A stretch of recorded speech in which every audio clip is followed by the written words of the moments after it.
What's going down? What's popping? All right, YouTube. Well, I'm Shan. It's your boy Clem. All right, YouTube.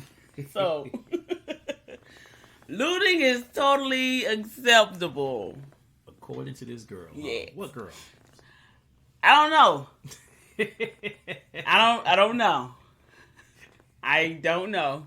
But we're gonna find out why. You know what tripped me out is that, a lot of times, I guess, I don't know, most YouTube, I can't speak for everyone, but most YouTubers, they look at the content before they, react to it. We really be reacting to this stuff. When we get off work. Yeah, we look at this. It's something, so I don't know what's going on. We're about to see. And looting is totally acceptable according to this girl. What makes it acceptable? I don't know. Is it like a privilege thing? I don't really think. I don't wake up every day and say, "Oh, as I get off work, I'm gonna go to start looting and taking stuff that I didn't." Well, we have a lottery sign out on our door, right? And and people still come knock on the door. Like, is why that you up acceptable? Here? No, that sign says none of that stuff. Oh, in the subdivision, the thing it says no soliciting. It's no a sign in the front of the subdivision. Front and back. They still just drive past it.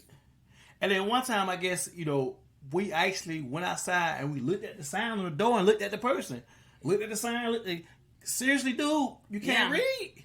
See, he won't let me put my other inappropriate sign up about how, only Amazon can, ring the doorbell and stuff. And, we already know who we voting for, what our religion is. He won't let me put that one up.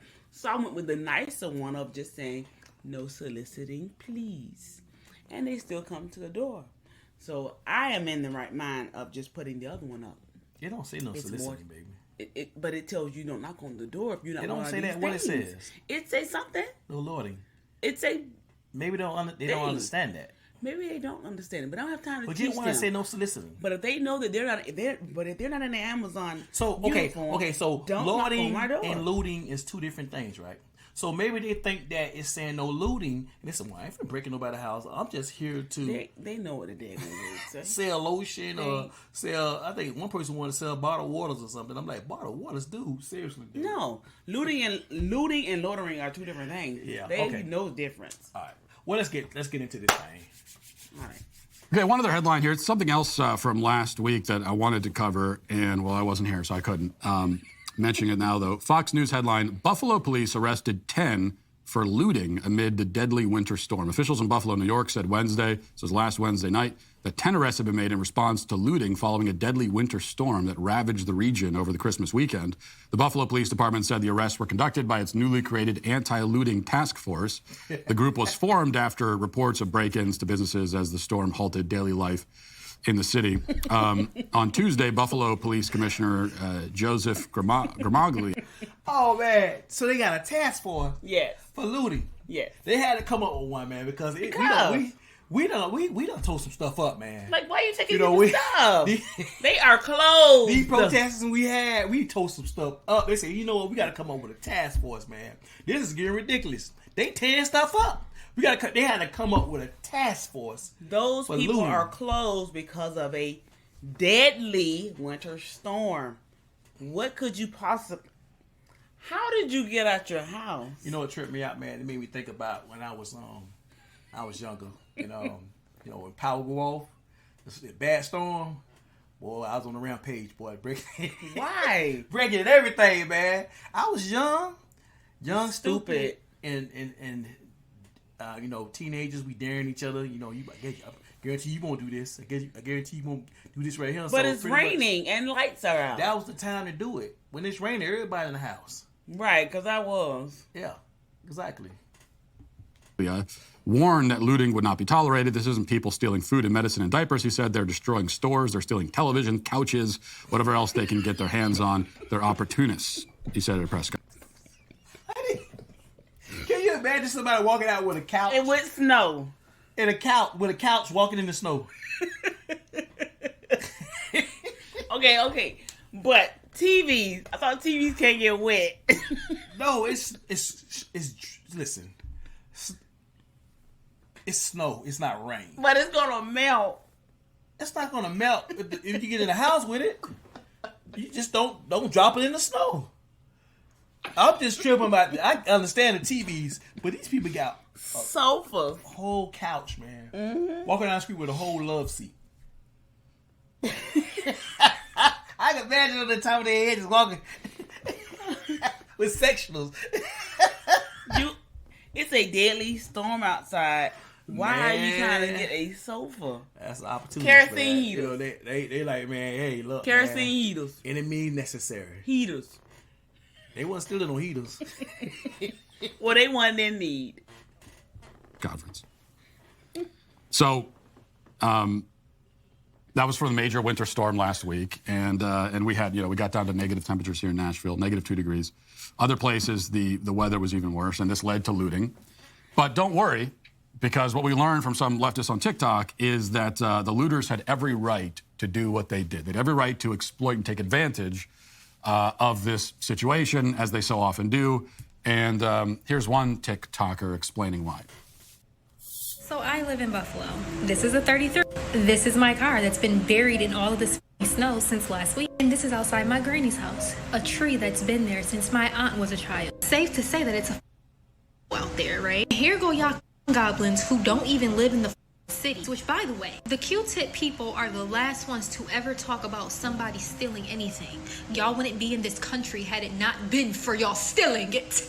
So y'all are more focused on people looting and trying to get necessities and things that they need. And yes, a TV is a necessity thing. Than the people who are literally freezing to death in their own home, freezing to death outside because this city did not shut down the way it should have. Byron Brown want to get on here and talk about, we told y'all, we knew this was going to happen, but why didn't you close businesses when you should have? Why you got everybody rushing home at noon when the storm is starting and now people are literally dying in their cars because they can't see? And yeah, it was that bad. I went out like at 8 o'clock in the morning before it started, and by the time I got out of Wegmans, right, it was like maybe 9:30, 10 o'clock, and it was bad. And that was just the beginning of the storm. So if you don't live in Buffalo, even if you do live in Buffalo, you feel like you're better than because people are out here stealing, and you would never. First of all, if you are a Mayo monster, that is how your ancestors got everything, from stealing. People are out here trying to get toilet paper. What's a Mayo monster? I have no idea. That your guess is as good as mine, man. I don't know what that. Is she talking about white people? I don't know what she talking Did she about. said a Q-tip? I don't know what she talking about. And then she talking about daggone a TV, the necessity. Yeah, to her. To her, I'm sorry. To her, I said her. I'm sorry. It's a storm. I mean, didn't they warn us before the storm came? Right, well, we were in Virginia when it came, right? So yeah, we were warned. Yeah, we knew. I mean, we still went up there, and then when we got into what was it? Was it North Carolina? Mm-hmm. Where that one county was shut down because they didn't have any water. You didn't see us running around Buc-ee's and taking stuff. I mean, we went into Buc-ee's and Buc-ee's didn't shut down their bathrooms. Every restaurant in that area, they told us in that county, shut down because they, the pipes or something. So we didn't go in Buc-ee's and just like loot and take stuff. We paid for our things. Yeah. I don't know. She a TikToker. She know a lot. People are out here trying to get, just small little food from Family Dollar, and y'all got capitalism, steal everything that you need, babe. Because at the end of the day, this city continuously fails us whenever we have any type of emergency. Byron, do better. Okay. Mayo monster, she calls white people, which I take exception to for a number of reasons, not the least of which is that I hate mayo. I was just calling for the execution of people that enjoy mayo the other day. So this is no different from what we hear from the left all the time. Infamously, AOC, of course, said that looters are just out stealing bread to feed their families. And yet, after the looters, as we heard from the police chief, after the looters run through a Walmart or Dollar General or whatever it is that they're stealing from, the bread aisle is always conspicuously left untouched. Not only are they not stealing bread, but it's like the one thing they won't steal. The one thing that they won't steal are the necessities. Those are all of the sections of the store. But I'm stealing food. But the store's still full of food. Did they take eggs? Nah, they didn't take no eggs. They didn't take the eggs, but the Went eggs. straight to the bread and peanut butter. I mean, if you gonna loot right. Oh man, boy. I don't know. It's some charcoal. That's a whole true. lot of chicken. That's true. You can't get Hot some charcoal. dogs. You know, because you got snow, you can actually, put get your little plastic bag, and especially if it keeps snowing, just put the hot dogs and chicken inside the plastic bag, stick it in the snow. You got a little built-in refrigerator outside, refrigerator. freezer outside, man. Right, and you got some groceries. And they got a whole lot of charcoal, man. Yeah, you got a whole lot of. I don't know what a couch gonna do. I don't know either. You can keep it Really warm. don't, man. Huh? Got enough couches. They was decorating. They was doing some remodeling on their in their house, right? Okay. That are left untouched. Wow.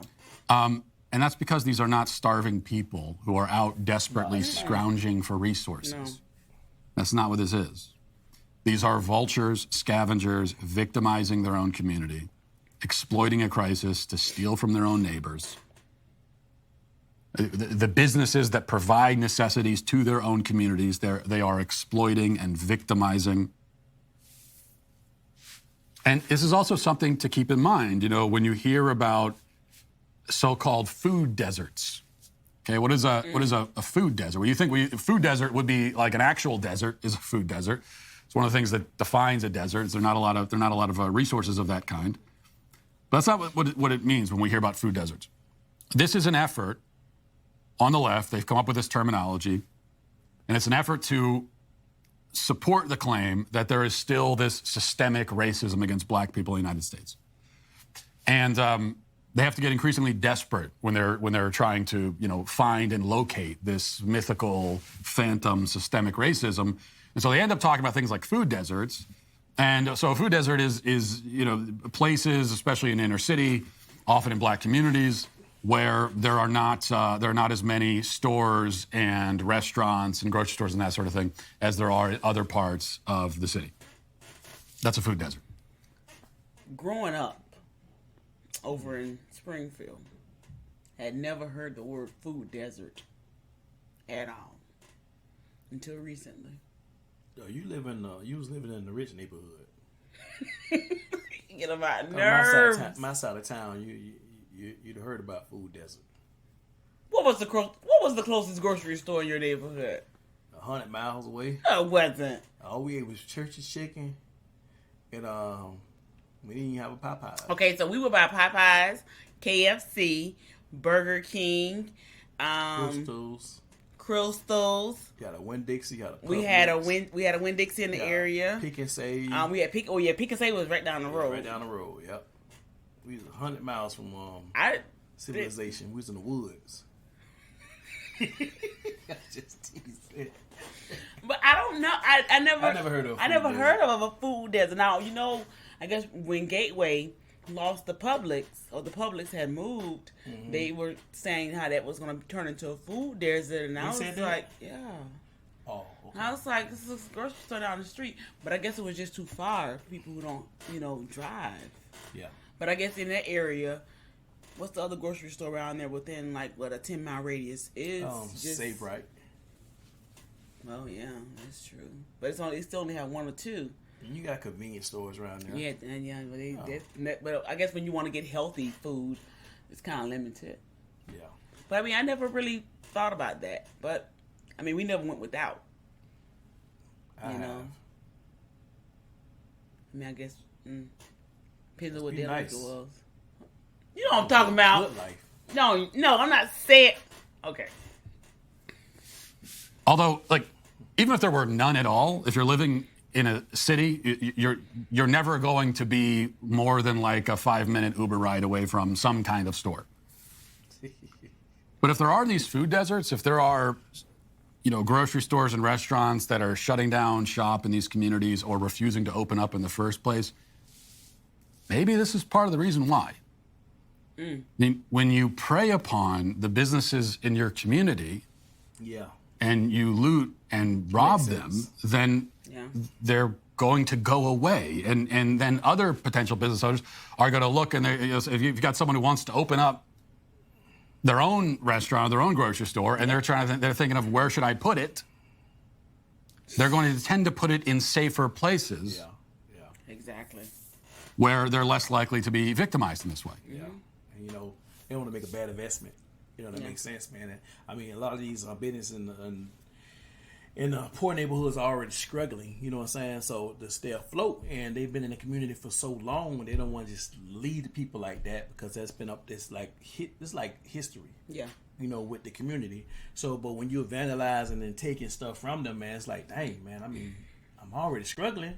I'm trying to stay here to help you guys out, you know what I'm saying? Because my mom's owned this store.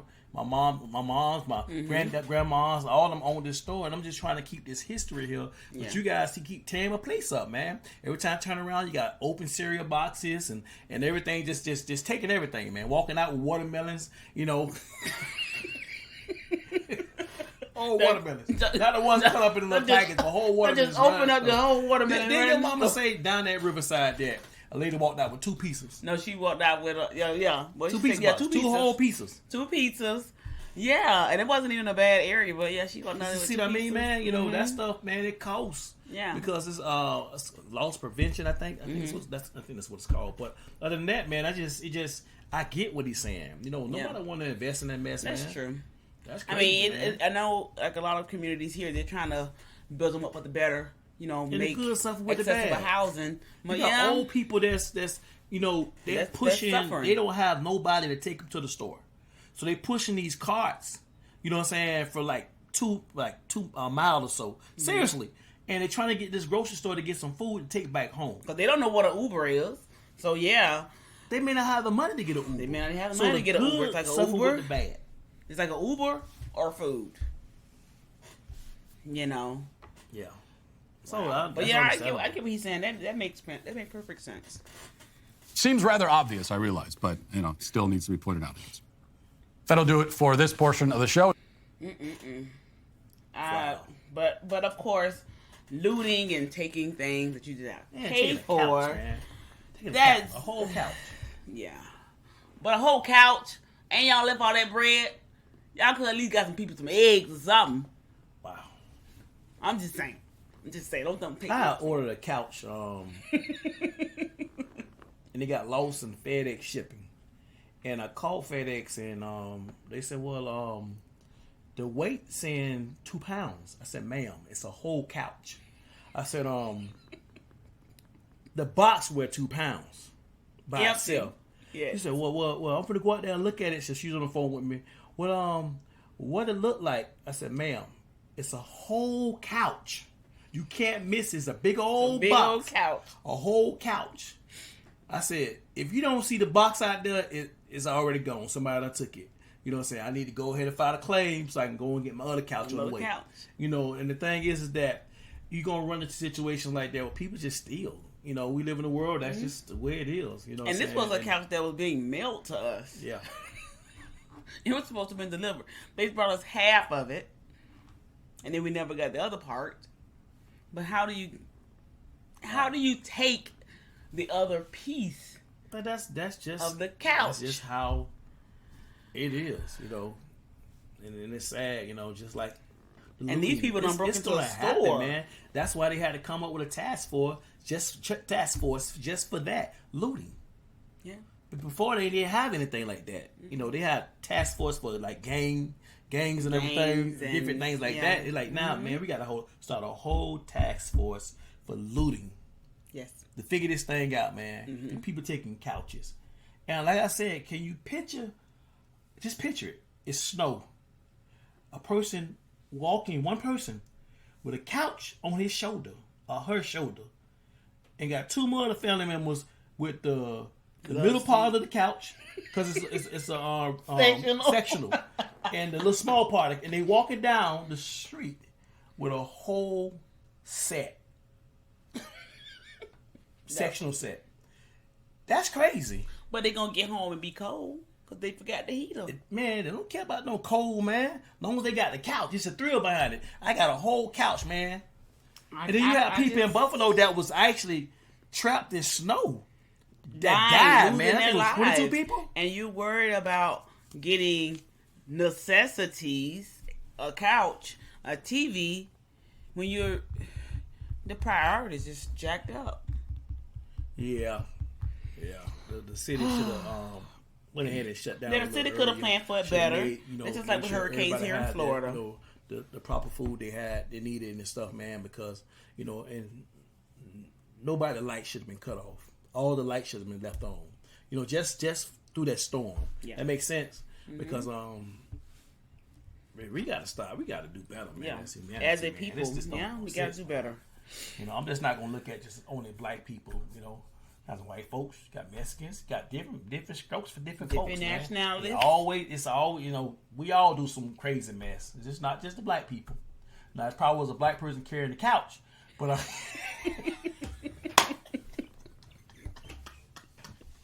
I was starting good. He was doing good, y'all. He was doing good. I was like, look at there. The day after MLK, look at him. Well, we're going to call it a day on that one. Like, subscribe, comment. Let us know what you think. And we definitely appreciate you guys.